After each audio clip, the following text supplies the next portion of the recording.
Yo, welcome back to another episode of On Spot Sports. I'm Jack, and today's episode we are joined by a very special guest, current sports broadcaster and the voice of the Chicago Dogs, Sam Brief. Sam is a sports broadcaster in the Chicagoland area, most notably the voice of the Chicago Dogs of the American Association of Independent Baseball. I met Sam back in 2020 working for the Chicago Dogs, and I was able to hear him from the press box every single game, and you can tell he is passionate about the sport of baseball and the broadcasting industry as a whole. So it's an honor to have you, Sam. So welcome to the show, Sam Brief. What's up, Jack? It's good to see you virtually after seeing you during that 2020 season.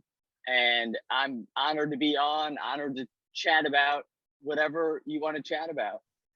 Absolutely. I love to hear it. But to start things off, like how have you been since that 2020 season? So I haven't talked to you in quite a bit. Yeah, I mean, honestly, it's been all uphill, right? That was a heck of a season. And I'm grateful that we had it. I'm grateful we were able to play. But the difference between that year and this year, right? I mean, we got a packed ballpark. We are having fun in the booth. We are innovating. We are doing some really great things. I've grown a lot personally in career-wise, but personally too. Joining the Windy City Bulls, Chicago State have been really fun moves in my career. And then just personally, I feel like I'm coming into my own in a lot of ways. So I feel like a very different person than that summer. And I think I'm definitely having a lot more fun, and I'm a lot more scared than I was that summer. So it really is great to see you again, Jack. Yeah, you as well. It's great to hear from you and everything, like how your career has evolved since then. Like, because that 2020 season was definitely a wild year. A lot of interesting experiences with like the shortened baseball season and only having like, what was it, 4,000 fans. Like that was a sellout. Oh, it was 1,200 actually. Oh, it was 1,200. Yeah, it was only 20% capacity. Yeah. Yeah. How have the crowds been so far for this year? Great. Back to usual, man. We had 6,400 on Wednesday, so we're back to the full capacity, and fans are responding. Yeah, that's the biggest thing. There's the fans respond. The fans are all back, and like, who doesn't want to see the best team in Chicago is Chicago Dogs. Best team in Chicago. I sense a subtle dig at our friends on the north and south side. maybe, but it's good to see them having success and everything. But like, to start things off, like how is this season going? Besides like with like all the factors like the fans back and everything, like how are the dog season going, and like what's everything like in the broadcast booth this time around? Yeah, well, I mean, the team's playing well. Team's in first place, 10-game lead atop the division. But you know, my team is in the booth, right? I tell people all the time, yes, I love the Dogs, the players, the coaches, the organization. I root for them to win, obviously, but I would rather the team lose and us have a great broadcast and a great show and a great production with a loss than us have a subpar broadcast with a win. My job is not to win the game. I don't control that, right? So I feel like sometimes, you know, people will come up to me after a loss and they're like, "Oh, sorry, man. I hope you're okay." And I'm like, "What do you mean? We had a great show. I'm fired up," you know? So that's definitely a part of it. But then the thing is, when the team wins, and this year we're 20 games over 500, first place, having a lot of fun, it just makes everything better, right? So from that perspective, it's been fantastic. The shows have been great. I'm proud to work with an amazing crew, right? Our director, Chris Rouse, some of my color partners, Jack Heinrich, Aaron Schellen, Andrew Bellison, Miguel Esparza. These people are amazing. Joe DiGiacomo, Pete Strauss, Tim Helms, Darius Lawrence. It's like all these people, it's not just me. We put on a great show behind this team, right? And they are amazing. So we're doing some awesome things up there, man. Yeah, that's unreal to hear. That's awesome, because even if even if the dogs don't win, if you guys have a great show, like that's all that matters at the end of the day. Sure, you want the dogs to see the dogs win, but if your team's winning up there, that's all that matters. Right. I want to do a good job, right? I want to do a good job. You know, you don't control the weather. You don't control if your team wins or loses, but you control the job you do. And that's what I'm trying to do here. Yeah, absolutely. I love that. But I want to get into like before like you're with the dogs and everything, like your come up to broadcasting. Like what was it like growing up? And because you grew up in Highland Park, Illinois, so like what was it like growing up in there, and then just like finding that path to sports broadcasting? Yeah, well, my path is unique in that I really latched onto this early, and I'm not one of those people who necessarily was like star high school athlete. Then I was like, oh, I'm not going to make it, and I'm going to try this out, right? I was never really good at sports, so very early on, I found a love of something that I was good at, which was really just media. At first, it wasn't necessarily broadcast; it was really writing. So in 8th grade, I started a sports blog called Sam's Sports Brief, with the pun very much intended. I started writing a lot. I wrote for my high school newspaper. I got an internship writing for the Chicago Sun-Times, covering all sorts of local sports. And then simultaneously, I got cut from the basketball team 7th grade, 8th grade freshman year, which, you know, pretty much was the nail in the coffin of an already dying athletic career, right? So that made it simple for me to just be like, all right, screw it, I'm focusing on this. And then beginning of sophomore year, I was like, you know what, I want to try this broadcasting stuff. Like, I love to write, it's great, and I still do write all the time, but I wanted to start broadcasting. So I went down to the media center of my high school, Highland Park, and I met up with our media director, Mr. Vogelsang, affectionately known as Mr. V, still a great friend of mine. And I was just like a bushy-haired, awkward sophomore, and I said, hey, my name's Sam. Could we do a sports show? And he was like, yeah, let's make it happen. And he and his team, Miss D, they couldn't have been better working with me, making this show happen and helping me grow it from sophomore year, where it was just me in like a baggy gym shirt listing the scores, like, oh, the football team won 17-13. The basketball team lost 85-82. Like, that's all it was. And then I grew it into a really multi-dimensional, tight show with highlights and packages and interviews and sit-down interviews. And by senior year, I had contracted the NFHS network to work with us to do play-by-play of volleyball, baseball, football, basketball. And I dipped my toes into the play-by-play water and found, wow, the hosting and interviewing is great, but this is even better. So then I go to college and I go to Northwestern and start doing student radio and Big Ten Network, Student U, and calling games. And next thing you know, it's Big Ten football and Big Ten basketball and baseball. And I'm living the dream, right? And that is what ended up sticking for me, is the play-by-play. And really, since about my sophomore year of college, I've been obsessed with being really, really, really good at play-by-play and doing it as much as I can, because I freaking love it and I can't get enough of it, and I want to be the best at it. So I was really fortunate to be able to take a summer and go to the Cape Cod Baseball League and play in some of the most idyllic ballparks on the beach in Cape Cod, doing a game every day, Katuitt Kettleers, watching some of the best college players in the country. And then the rest really starts with the dogs. I graduated college early to be able to start with the dogs. I'm lucky that Sean Hunter, Trish Zuro, the owner and COO of the dogs, hired me and took a chance on a kid out of college, right? They could have hired someone much more seasoned with much more experience, who would have been a much safer hire. I mean, when they interviewed me, I was a kid in college and they hired me. So I'm really fortunate for that. And that gave me the start I needed to grow into what I am now, which is, it's hard to believe I'm in my 4th year doing this professionally. Yeah, that's crazy. And just to experience like the path you went through, like like everyone has like a different path, but like just to go from where you did to start to like where you are now, like it like just looking back, like it must be like you're probably like, wow, like I never would have thought this would happen after like when I was in high school, when I was in college, and then just to be in your fourth year of being the play by play for the Dogs, you're like, wow, like this is what I love to do.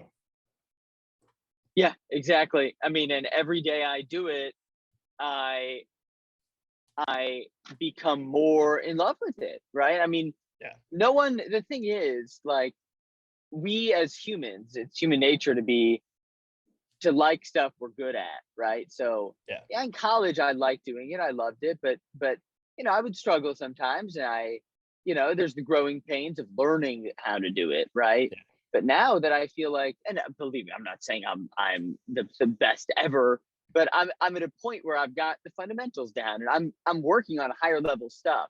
It's less of the raw fundamentals, how to do play by play, and it's more of, okay, what's my style? How do I want my tone and energy to be?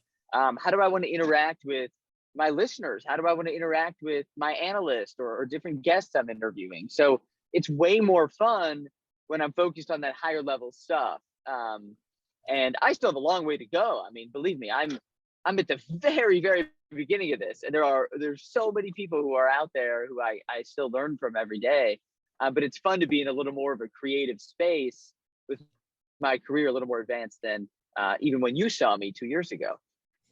yeah. Absolutely. And like it's a wild ride no matter what. Like you just got to enjoy the process, because like the process is like a career long thing. Like doesn't matter where, like I always hear, like it's not about the destination, it's about the journey. So like that's what like you live on as like an athlete, as a broadcaster, like as like any career, like you live on the journey, because like you don't want to, there's not going to be a point where you're like, yeah, like I want to be here, but you're just going to keep wanting to work even harder to get to like better yourself and make sure you're one of the best in the industry. I agree with what you said, people, of which I am one. Too, you said, like that's not just a cliche that people say, right? Yeah, That's something you have to live.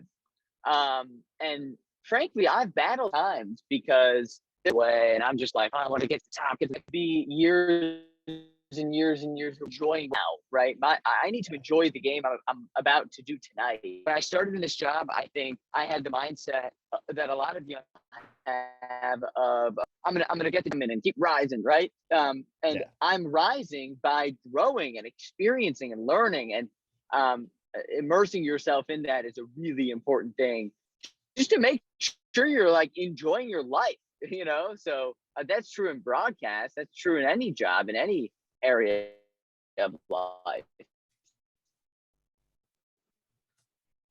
yeah, exactly. And just you just want to enjoy everything you have in your life. You just want to enjoy your job, enjoy what you do outside of your career. Like you just want to have like those jobs, like those things that you enjoy. So like what do you enjoy like outside of like broadcasting and play by play? The first thing I enjoy is my family and friends. I mean, Yeah, I'm really lucky to be doing this in Chicago, where I've got most of my family living within 30 minutes of me. I've got most of my friends living within 30 minutes of me. I'm living downtown in an apartment with my girlfriend. And when I'm not on air, which, this time of year in the middle of the season, I feel like I live at the ballpark sometimes. So when I'm not at the ballpark, I'm surrounding myself with the people I love, right? And yeah, and I'm really, that's an important thing to me. Big reason why I'm in Chicago is to be with those people. I don't like being lonely, right? I like being with my people. So that's my number one. Outside of that, I'm a runner.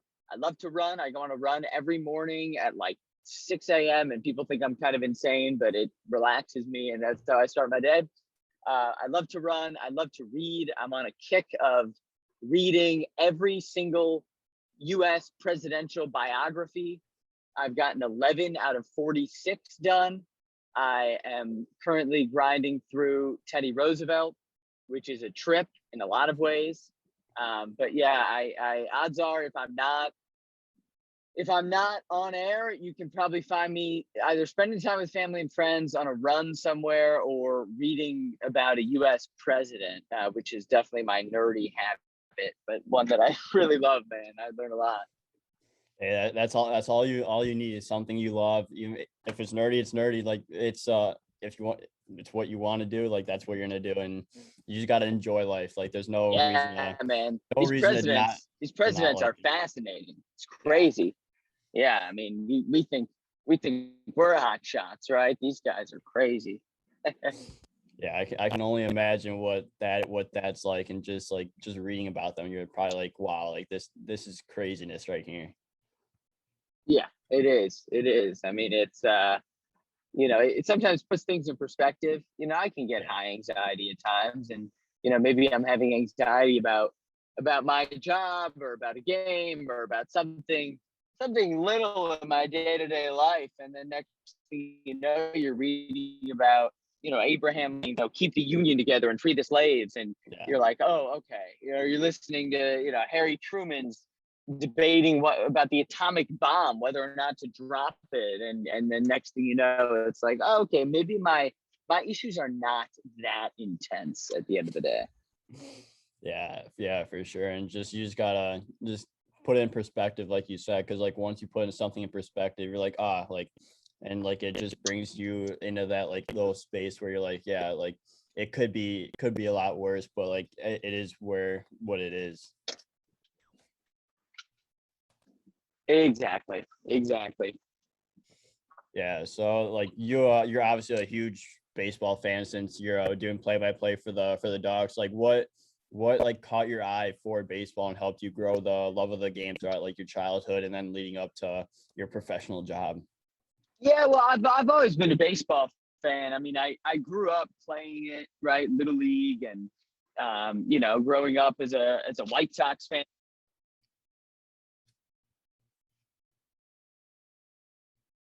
Baseball fan, but you know what? It's actually kind of interesting. I think that I am a little less obsessed with the game of baseball than some people, um, than some others. I mean, I sometimes I talk to people and they say, "Oh, I really want to work in this." About baseball, and Yeah, I think if I really just passionate about baseball, I'd be working on my curveball, right? Like I'd be working on my hitting, and my passion isn't really as much for baseball as it is for broadcasting. I mean, I love broadcasting basketball. I love broadcasting football. I would broadcast cricket. I would broadcast rugby. I'd broadcast ants racing. I mean, I love putting on a show and doing play-by-play. So yes, I love baseball, and I'm not saying I don't love it. Listen, I grew up with it. I'm obsessed with it. When I'm not on air, I'm often watching baseball. That's the one thing I probably left out. But it's definitely not like an obsession of mine, as much as some people think. yeah, yeah, and like it's just like baseball's gonna be there, and like you grew up with it. Like it's just so much easier to love baseball like when you grow up with it and like you're watching it every day. You're play by play now, and just like going on to like other sports with broadcasting. Like what are the differences between like when you do play by play for baseball compared to like basketball or football or any other sport? It's a different job. It's an entirely different job. And I don't think I realized that or really embraced that concept until I was out of college and doing it professionally. Because, I mean, broadcasting a baseball game and a basketball game, the tone and the energy you need from me are way different, Yeah, right? When you watch a baseball game, how do you want to be? You want to be kind of beer in your right hand, remote in your left hand, feet on the table in front of you, kicking back, relaxing, right? yeah, Basketball, you want to be on the edge of your damn seat, right? Ball goes in, yes, yeah, you're freaking out watching like a March Madness game. So the energy you need from me as your broadcaster is way different. So I actually I look at it as two different jobs. Like when I go to the South Side and broadcast a Chicago State basketball game, or a Windy City Bulls game in Now Arena versus a Dogs game. it's a way different mindset. So I think the biggest difference, as you asked, it's the energy that you need from me. It's the type of energy. And I don't just look at that as, high versus low. I look at it as what kind of energy. Is it a relaxed energy? Is it a cool energy? Is it a high octane energy? Fast, slow? All these things are things I'm thinking about and are way different with basketball and baseball, which is why, like I said, I kind of treat it as two completely different jobs. Yeah, and that makes complete sense too, because it is two different sports. So it's pretty much two different jobs, and the energy levels of both sports is completely different. One's back and forth, like a couple seconds. Like here, you could have a turnover, a possession change, and then like in baseball, like you could have a strikeout, you could have a long inning. Like it just depends on the energy level of the game and like how fast or how slow it's actually moving. Couldn't have said it better myself, man. Yeah, absolutely. But like it's great to see that you're doing both baseball and basketball, and like it's just awesome to watch you for both, and just have that energy, because you have a lot of energy, which is something that everyone loves, especially like when you're watching the Dogs. You can hear the energy, like when someone like Casey Hobson hits a homer or something. Like you could hear the energy, and like it's awesome just witnessing that. Thank you, Jack. That means a lot. I think really, and I can't thank you enough for the compliment. Behind the energy is just a love for it, right? Yeah. I'm not faking anything. This is I can call out fake energy pretty easily. Yeah. When someone's just doing it to do it, screaming to scream. Hopefully I'm not screaming too much in your ear, but I definitely just, I have energy for things I'm passionate about. Like, if a friend asks me how my, biography of Teddy Roosevelt is going, I'll probably get really hyped up and energetic about that. Maybe not as much as calling a home run, but almost. Yeah, that's funny though. But like that's what you need, is the energy level, because now like a lot of like things like are like you could get down on a lot of stuff, but like you need that energy in life, and just it makes everything a whole lot better as well. Absolutely. Absolutely. It makes this all more fun. Yeah, absolutely. But you studied at Northwestern University, like you said earlier. So like, what was going through college like for you, and like the necessary experiences you had to learn, and the like, especially like the learning curves that through like broadcasting, and then learning how to get into play by play. Well, yeah, college is really where I learned not to be super perfectionist. It's where I really learned to focus on improving and being imperfect and making mistakes. Like high school, I was a perfectionist, right? I needed to get into college. I needed to get the grades. Like Yeah. it was all very intense and everything needed to be perfect. And college is where I really changed my mindset of, you know what, like I know I'm gonna go on air tonight and I'll probably screw up a few things, and that's fine. No 3-hour broadcast is perfect. Yeah. I'm going to be the best I can be and the most entertaining I can be. And sometimes to dial up the entertainment factor, I need to maybe dial up like an extra mistake or two, because I might be taking a risk, and that's worth taking. And that for me is the biggest thing that I learned in college, and the biggest change I made in my life when I was in college was that. So I'm glad that Northwestern and WNUR, which is an amazing student radio station, really gave me the space to do that, and to sort of ball out a little bit, right? Think about Yeah. the way a basketball player might work on a new post move, right? It might look a little sloppy, right? If he's trying to be totally perfect with every move, he's never going to get better at it. Yeah, and that's a great point too, because like it doesn't matter what profession you're in, like you're gonna have to take risks at some point if you want to be successful. Because if you want success, you're gonna have to fail 100, 200, 300, 400 times before you actually like are successful at something. And like it's just proven that you just got to take some leap of faith and just go for it and just call up like a long shot and see how it goes. Absolutely. Absolutely. Call up a long shot. I love that. Absolutely. But like, what were some of like the biggest things you learned while going throughout, like obviously like you learned what you learned in college with like the leap of faith and everything, and just so, like what you learned like as you went into the professional world, like when you went to the college like Northwood, like Cape Cod League, and then going into the Dogs.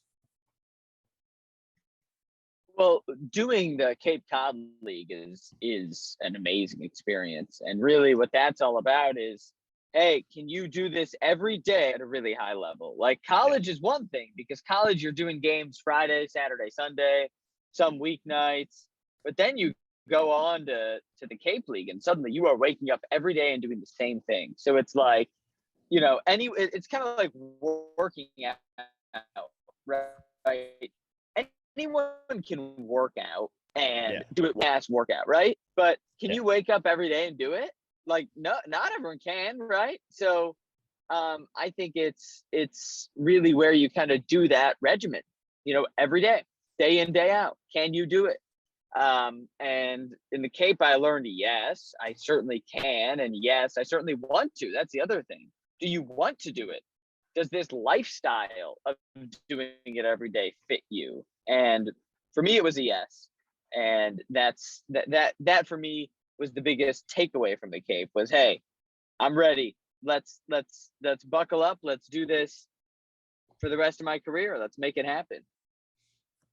Yeah, that's awesome. And just that you learn, because like that's another big learning point is just making sure you want to do this every day. Because like if you want a professional job, like you can't like want to do it like maybe 1 or 2 times a week, but you got to do it like every single day. Like you, especially in baseball, like there's games 5-6 days a week that you just got to get up, and you can't be like, oh, I don't want to do it today. You just got to be like, yes, I want to do it today. Exactly. Or else I'd get a different job, honestly. Yeah. But I luckily I don't need to. Yeah, exactly. And that's the biggest thing, is that you don't want to get another job. You want to stay where you are. Mm-hmm. So like what are the steps going up in the broadcasting ranks? Like what did you do in your free time to get better at broadcasting and calling games? Like what did you have to do in your free time to just help elevate your game and your love for play calling? Yeah, well, I spend a lot of time learning from others. I mean, networking and making friends in the industry is a huge part of it. I'm lucky to have some amazing mentors in this industry. Some a little older than me, some a lot older than me, and I learn from them and I ask them questions and I listen. Part of it is watching games intently. I'll watch games and I'll write down, oh, that's an interesting phrase, or this technique that he used, very interesting, like the way a guy calls a 3-point shot. I might jot that down. I have like a kind of maniacal page in my notes on my iPhone of different broadcasting techniques. Like, oh, this thing he did with his voice is interesting. So part of it is being an active listener. Like when I'm watching a game, honestly, at this point, like you turn on like a game on ESPN, I'm paying more attention to the broadcast of the game. Yeah. I don't really care what like LeBron's post move is, but I care about how Mike Breen calls it, right? That's like the more interesting thing to me. So part of it is being selective in what you're watching. And the other part of it is, and I kind of learned this during COVID doing some remote basketball games, you can always broadcast. I mean, I have a computer or mute the TV and call like an NBA Finals game. Very fun, right? So, you have the world at your oyster, and that's a really been a big part of it for me. Yeah, so like you said, you did remote basketball. Like, what was that like? Especially like since it was a bit of a different experience. You're not actually in the arena. Like, what was that experience like, and just being able to call it without like actually being there and just using a screen? Oh, my cat was there. That's probably the biggest role. I had to spend a lot of time getting my cat to stop like meowing and jumping in front of the damn TV. That was really freaking hard. I mean, I'm serious. It was difficult. Jen, my girlfriend, came home in the middle of one of the games. She knew I was going to be on air, but she told me after the game, like, "Whoa, I could hear you the second I got off the elevator." I was probably waking up the whole apartment. It's a different experience because you can't really vibe out anything around you. Like Yeah. you only see what the broadcast director allows you to see, right? So you don't have that. You can't look to your right and look to your left and really experience what is in the ballpark. You're just sort of a prisoner of the camera, and it's only one camera. And that's an adjustment. It's not how it's meant to be done. There's a reason why broadcasters go to events in person, and there's a reason that that should always be a thing. Yeah. And I know it's a cost saver, and I really hope that executives are prepared to pony up the money for as long as possible. But yeah, it's a challenge, but it's fun and it's convenient, right? I mean, listen, I was wearing pajamas and my Uggs, right? And then I finished up and I was home. Easy commute. It's the fastest commute you've ever had. It's simple, man. Really simple. Yeah, and like that's a great experience too, because you're doing something you probably wouldn't ever be able to experience if it wasn't for what the pandemic and everything, and just that you're able to learn something out of it, that you can call it, whether it be at the stadium, at the arena, or whether it be in front of your TV and your cat's jumping in front of it. Right. And the thing I learned is there's no reason it has to be live. There's Yeah. no reason that it has to be a game that I'm being paid to do or contracted to do. It can be a game. It can be the 2013 NBA Finals for all I care. Yeah. So that's a thing that, right now I'm not doing that as much because I'm on air every day as is. But in the middle of the pandemic or in the middle of an off season, if I want to stay fresh, I mean, why not? If I wanted to stay Yeah. fresh, baseball season coming up, like in April, I wasn't doing many games. Our season doesn't start till May. I would turn on White Sox games and I would, I spend maybe one inning I'm watching Benetti and Steve Stone, who are the best at it. And then the next inning, maybe I'm muting it and I'm calling it myself. And that's the equivalent of a basketball player, getting shots up. You got to do it. And if you don't do it, your muscles atrophy. I don't want my muscles to atrophy. Yeah, you just got to get all the reps that you can, no matter where it is. You just got to turn on the mute and just do a lot of reps. Just call it yourself, and that's the only way you're gonna get better. You know it. Yeah, but my next question is like a really hard hitting question. Like, what's been like your biggest struggle as a broadcaster so far? The pandemic season, by far. That was really difficult for me. Honestly, I was going through the country was and world was going through a tough time. I was going through a tough time with my own health and mental health, and I was struggling. I wasn't having fun. No doubt. I was not having fun. I have fun now, but I wasn't because I was scared to be at the ballpark. I felt weird about being there. I was seeing my grandma every day and like struggling with that. I wasn't traveling with the team. I wasn't even allowed to be in the clubhouse because they had to keep everything separate. So I didn't have the pulse of the team or the relationships that I should have had. That was the biggest trouble for me because I just didn't feel like I was enjoying what I was doing for the first time. And luckily that part of life is over, but it definitely was a struggle. Yeah, for sure. And you get past, you learn a lot from that season and that the pandemic and everything, and we're past that a little bit, and like now you're live in the stadium and everything, and in the clubhouse and everything. So like everything's a lot better than it was, and like you made it through that. Like you can make it through anything pretty much. Thank you, Jack. I appreciate you saying that. I'm really glad to be back to normal. I'll say. Yeah, absolutely. But it's always a blast to hear you at the Dogs game. But going on to like you started a podcast in 2020, I believe, right? Called the Mental Game, as well, right? Yes, sir. Yeah, so like so it's a mental health podcast, and like you talk to a lot of guests, athletes, like doctors, physicians, and all that. Like what has that been like, and just like the origins behind like the podcast? Well, I mentioned I was going through my own mental health journey, and that desire to have more of a understanding of mental health and more of a and less of a stigma in society about talking about mental health was really behind the podcast. And I started it because I wanted to learn more, and I wanted to be an advocate for more mental Yeah. health discussion and positive discussion around mental health. And I've been honored to grow it, to make an impact. People tell me that it's made them, by listening, feel more comfortable going to a therapist and comfortable talking about it. And I learned from these athletes too about dealing with anxiety on the field, about peak performance, and you hear some riveting stories. So Yeah. the podcast for me, it's my passion project, and I'm really I'm going to keep doing it as long as it's possible.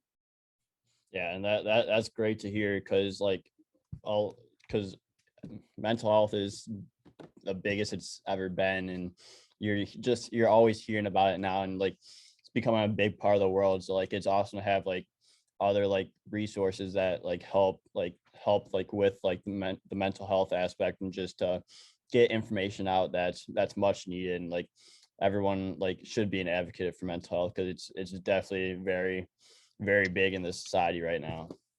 Yeah, I like I said, it's health. You know, mental health is just health. It's just who we are. You know, Yeah. when I talk about my mental health, it's not a taboo thing. It's how I'm feeling. It's how I'm perceiving things. It's how I'm living my life.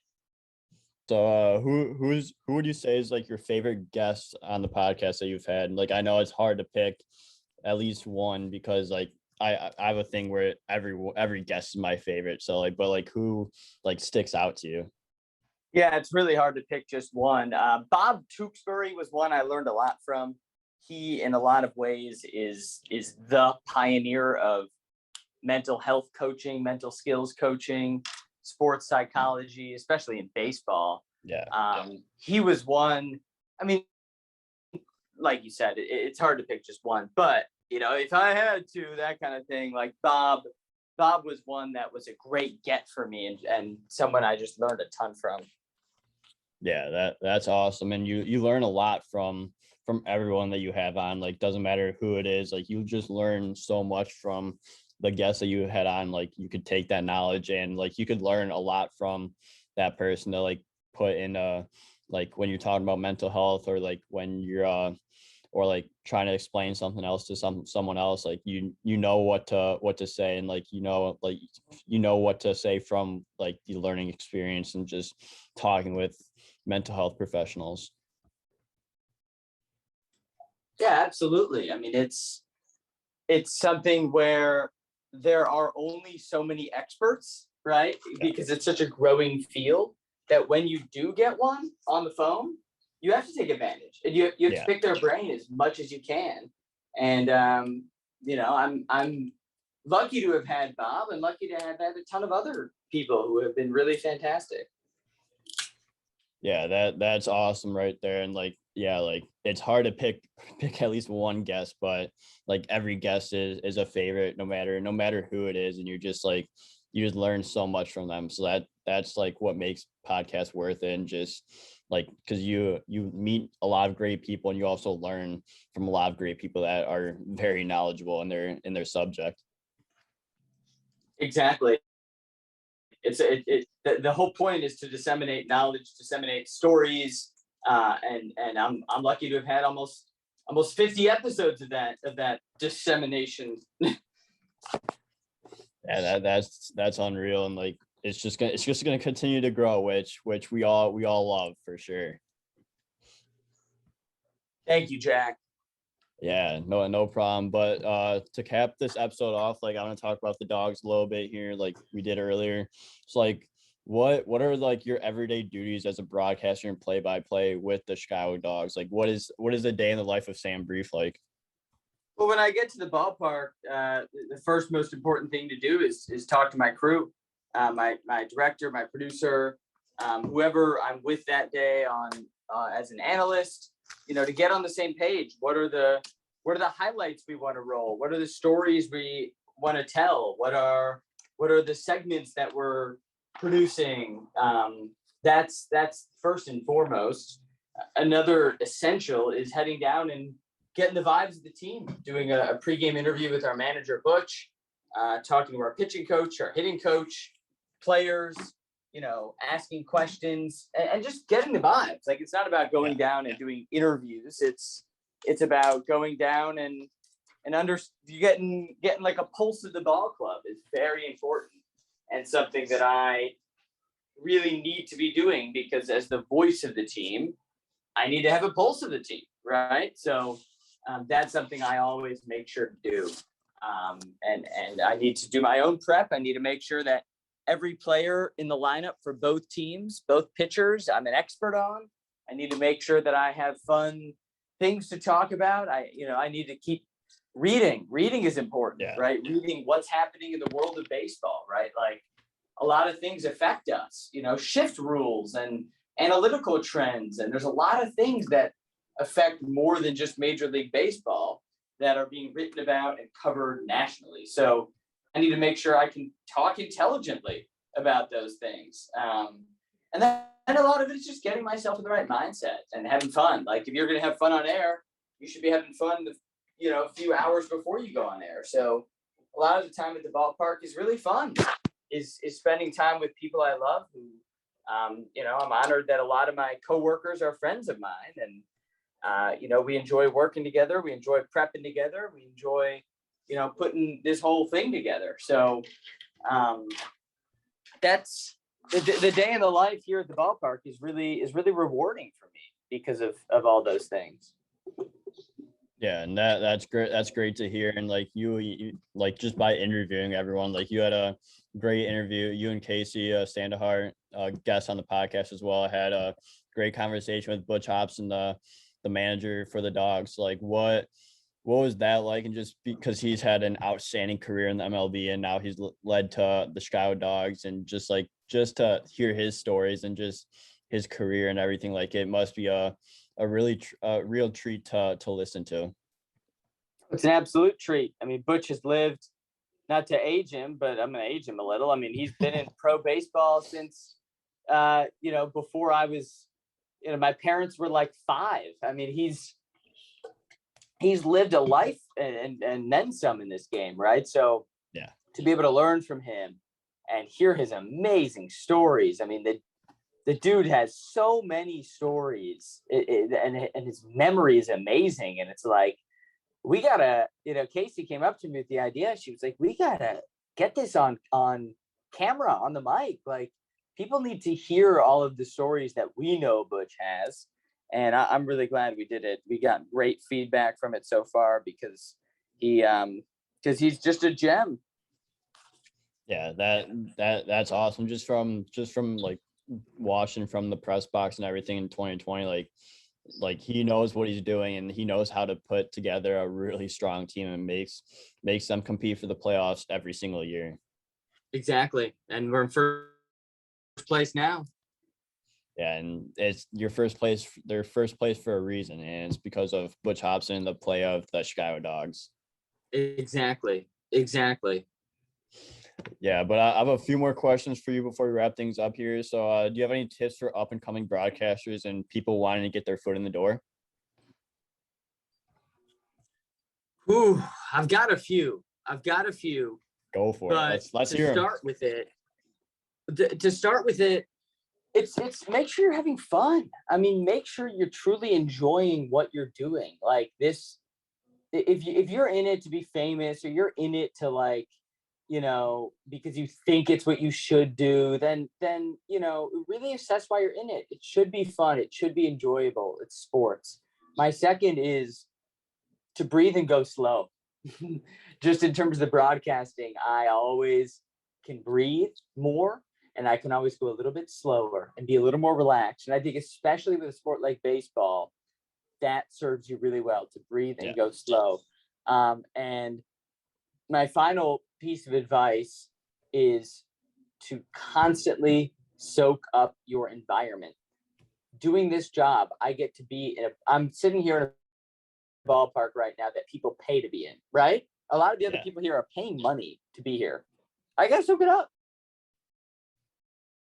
Yeah, that's those are some great tips, and like especially like the breathing one. Like you just sit down, just breathe and go slower. Like just take it all in, because at the end of the day, that's you just want to take everything in, and like there's always time to just settle down a little bit and just enjoy the baseball field and enjoy where you're at. So my next question for you is like, what's been like your favorite memory that sticks out throughout your entire career so far? Favorite memory, man. I've got a few. I'll really fun one was calling and celebrating the Dogs winning the North Division last year. We were down in King County, second to last day of the season, calling the final out of that, the Dogs winning their first division championship, going to the playoffs for the first time. And then right after I was done with my post-game show, I went down onto the field to just kind of stand by for the post-game celebration. And next thing you know, I'm getting hugs from a bunch of beer-soaked players. And I went home that night reeking of beer. Not that I had even a sip of alcohol, but I reeked just from all the hugs I was getting, right? It was just a really, really enjoyable environment to be a part of. It like I said, I'm more concerned with my own broadcast than with the results of the game. But when they converge and you feel like you do a good job and the team gets an accomplishment like that, and you get to celebrate with people you live with, right? We're on the road all year, and I'm with these guys constantly. When you get to celebrate like that, it's really a special experience. So for me to be able to do that and also feel the joy that it brought for so many Dogs fans was special. Yeah, and like that's another moment where you just gotta sit back, relax, and soak in the moment, because like you don't know when the next division title. You hope every year is a division title, but you never know when that next one is going to be, because baseball and like any other sport, like anything could change like day to day and like season to season. So you never know when the next division championship is going to be. Exactly.